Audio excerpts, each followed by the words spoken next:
यो हेरौं मेरो ढाड चिलाउँदै छ My back is itching My back is itching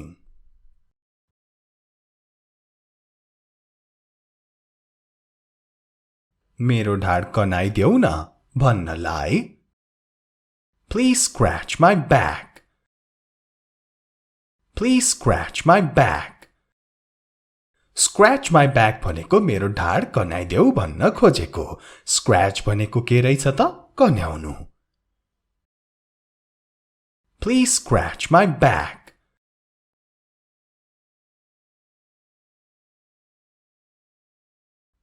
मेरो टाउको धेरै चिलाइरहेको छ भन्नु पर्दा My head is very itchy My head is very itchy.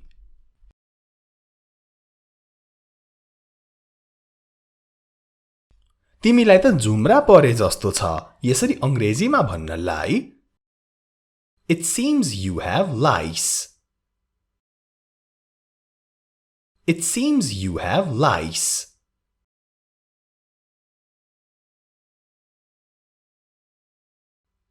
मेरो त पुरै जिउ चिलाइरहेको छ My entire body is itching. My entire body is itching. Entire body पुरै जिउ अथवा शरीर My entire body is itching.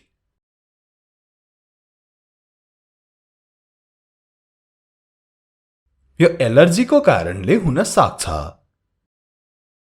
It may be due to allergy. It may be due to allergy. नेपालीमा हामी एलर्जी पनि भन्छौं अंग्रेजीमा allergy. It may be due to allergy. र तपाई हेर्दै हुनुहुन्छ हाम्रो English Guru YouTube channel You are watching हाम्रो इंग्लिश गुरु YouTube च्यानल तपाईहरुको अंग्रेजी सिक्ने ठाउँ ल आजको भिडियोमा यसरी नै सारै महत्त्वपूर्ण सधैं चाहिने अंग्रेजीका वाक्यहरुको अभ्यास गरौं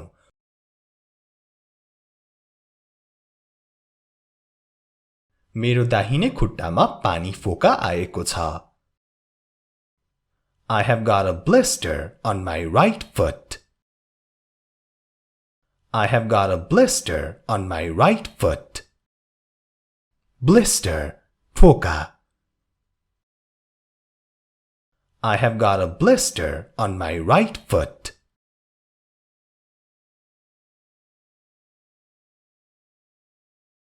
यो रोगको कुनै उपचार छ? Is there any cure for this disease?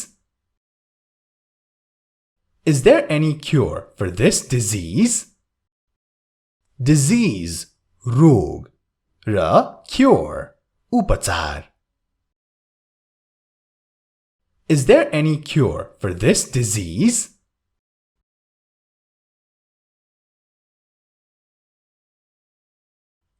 मैले कुन डाक्टरलाई जचाउँदा राम्रो हुन्छ?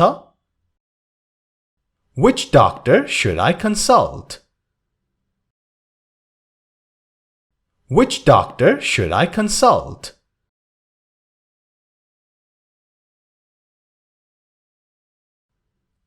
म मेरो बुवा आमालाई सोध्छु उहाँहरूलाई थाहा छ कि I will ask my parents if they know. I will ask my parents if they know.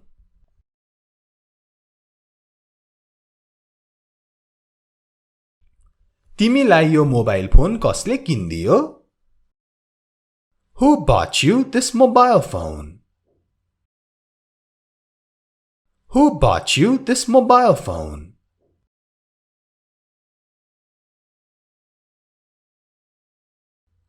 मलाई मेरो दाइले दिनु भएको हो.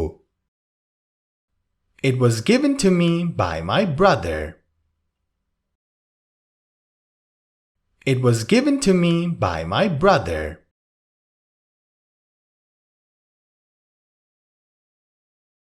यो मोबाइल फोनको ब्याट्री ब्याकअप धेरै राम्रो छ.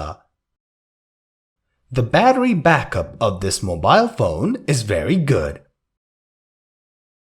The battery backup of this mobile phone is very good. Battery backup यसले भन्न खोजेको हो ब्याट्री कतिको टिक्नु. ब्याट्री ब्याकअप राम्रोको अर्थ ब्याट्री धेरै टिक्छ भन्न खोजेको हो. The battery backup of this mobile phone is very good.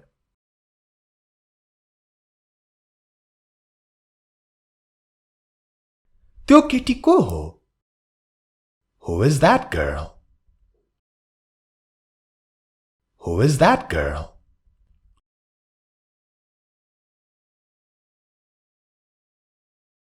उनी त्यही केटी हुन् जसले हामीलाई बाटो देखाइन्. She is the same girl who showed us the way. She is the same girl who showed us the way.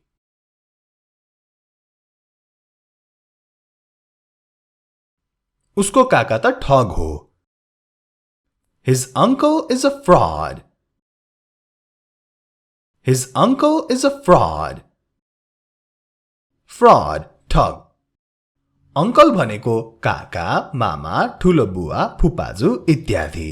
यो नाता सम्बन्धको अंग्रेजी जान्नु पनि साह्रै महत्त्वपूर्ण हुन्छ र त्यसबारे अर्कै भिडियो छ हाम्रो इंग्लिश गुरु YouTube च्यानलमा हेर्न नछुटाउनु होला. Also be sure to subscribe to this channel Hamro English Guru and Hamro online class if you haven't subscribed already. यस्तै महत्त्वपूर्ण भिडियोहरू नछुटाउनको लागि सब्स्क्राइब को छेउमा भएको घण्टी छ त्यो घण्टीलाई पनि बजाउन नभुल्नु होला दुईटै च्यानलको.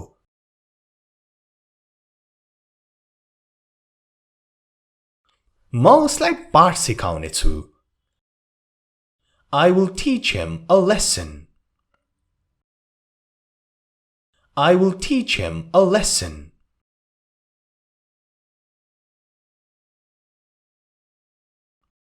म उसलाई छोड्ने छैन. I will not spare him. I will not spare him.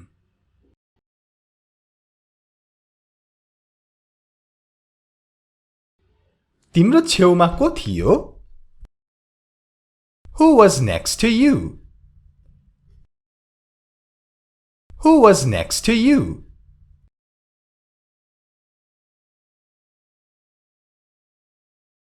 मेरी बहिनी मेरो छेउमा बसिरहेकी थिइन्. My sister was sitting next to me. My sister was sitting next to me.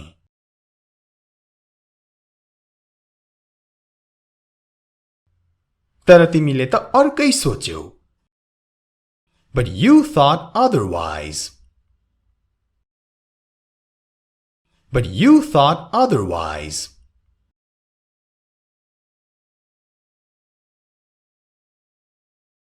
हैन, मैले तिमीलाई सोधेको मात्र हो. No, I just asked you. No, I just asked you.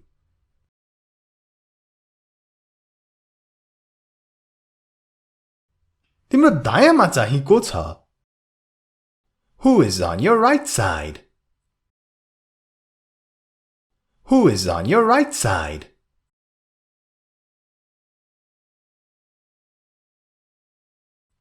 मेरो दायाँतिर मेरी आमा हुनुहुन्छ. On my right is my mother. On my right is my mother.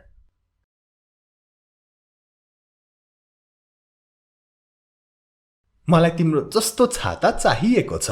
यसरी भन्नु पर्दा I want an umbrella like yours.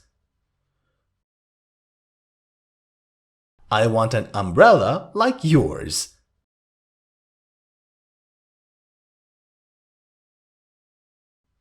तिमीसँग पहिले नै एउटा छ त भन्नलाई You already have one. You already have one.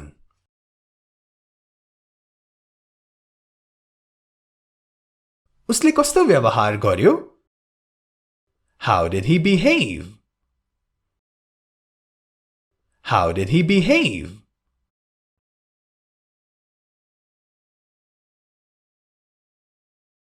उसले धेरै अशिष्ट व्यवहार गर्यो He behaved very rudely He behaved very rudely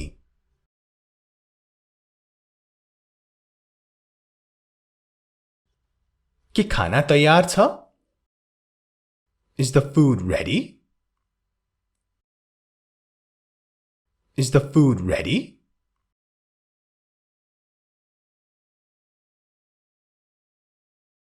होस् गर खाना तातो छ Be careful the food is hot Be careful the food is hot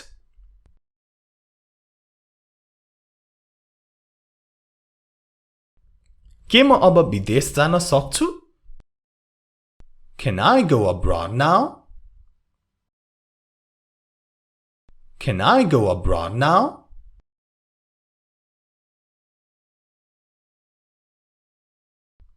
केही वर्ष पर्ख Wait for a few years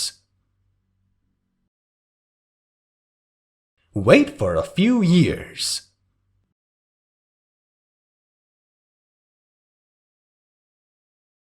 के म तिमीलाई चिन्छु Do I know you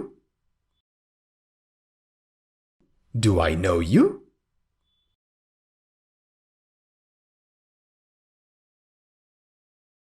म तिमीलाई राम्ररी चिन्छु I know you very well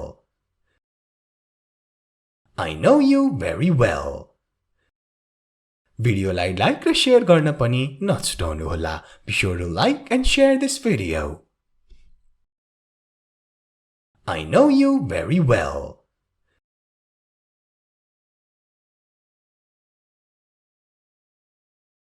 के तिमीले आफ्नो काम पूरा गर्यौ Did you finish your work Did you finish your work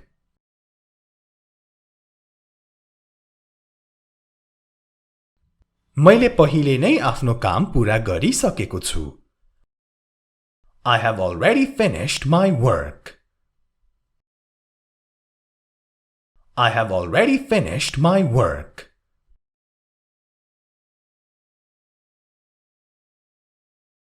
म भोलि बिहान सबेरै उठ्नु पर्छ अथवा सबेरै जाग्नु पर्छ I have to get up early tomorrow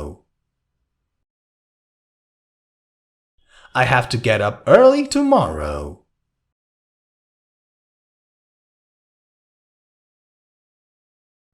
alarm लगाएर सुत्न जाऊ यसरी भन्नु पर्दा Set the alarm and go to sleep Set the alarm and go to sleep.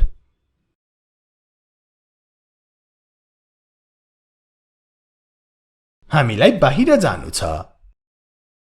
We need to go out. We need to go out.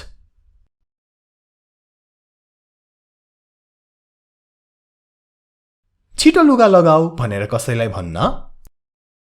Get dressed quickly. Get dressed quickly.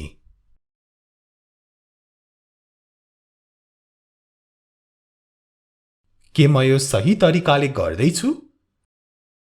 Am I doing it right? Am I doing it right?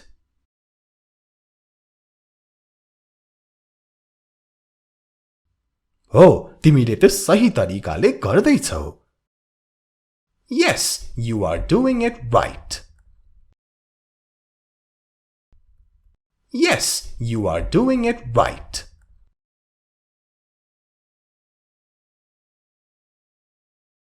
के त्यो सही निर्णय थियो त? Was it the right decision?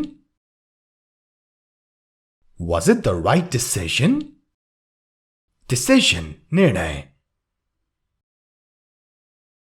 Was it the right decision?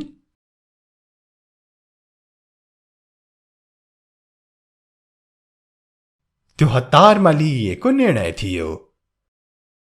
It was a hasty decision. It was a hasty decision.